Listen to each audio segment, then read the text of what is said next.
vanuit Opperheuvel op de Oude Baan bij dansstudio No Limit. En we gaan spreken met Joanne, die hier aan het lesgeven is en die met de dansmarathon mee heeft gedaan. 50 uur.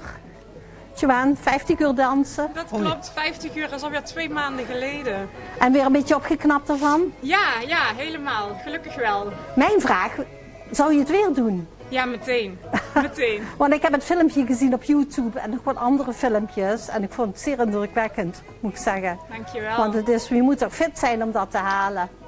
Ja, we hebben inderdaad ook wel echt heel hard getraind. En buiten dat we natuurlijk al elke dag wel heel erg fanatiek bezig waren met sporten en het gezond houden van andere mensen. Maar het was wel een uitdaging. En je geeft hier les aan groepen. Doe je dat de hele week? Of, hoe gaat dat? Ja, vooral nu eigenlijk de hele week. Hè. We houden iedereen momenteel vooral virtueel in beweging. En hebben we ook enkele weekendlessen gepland en overdaglessen.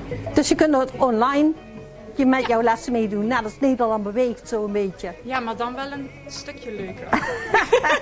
Ik vind het erg leuke muziek. We gaan dadelijk ook een dansje instuderen, heb ik begrepen. Dat wordt me nog wat. Ja. En dan komen we dan straks mee terug. Hoe is dansen in jouw studio en corona samengegaan? Het is en blijft een uitdaging, maar met ons team en onze fanatieke members komen we er eigenlijk wel heel goed doorheen. Door middel van de livestreams en de virtuele lessen. Ja, want dat hoor je bij fitness met name, dat heel veel mensen afhaken. Dat is gewoon jammer, want ik ga niet betalen voor als ik niet kan gaan. Maar... Klopt, helemaal. Ja. Nee, wij doen daar wat dat betreft wel echt alles aan en meer om de mensen gezond en fit te houden, maar vooral ook mentaal. Dat we even lekker kunnen afschakelen. En of dat nou nu hier overdag is of virtueel via livestreams. Oké, een leuke locatie hier. Ik vind het ook heel gezellig. Nu zijn de grote lichten aan, maar die kan straks weer uit. Ja, klopt. Lekker muziekje. Ja, ik heb er wel zin in. Superleuk, ik kijk er naar uit.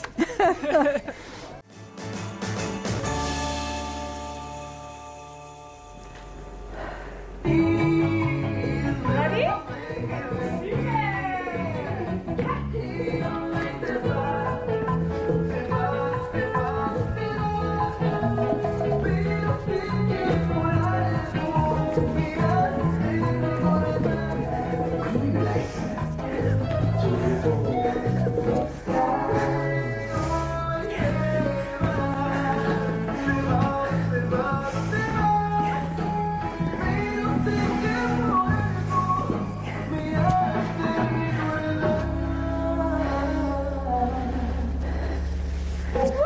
Geweldig, hè? Ons Mariet. Wow. Nou, Gerrit.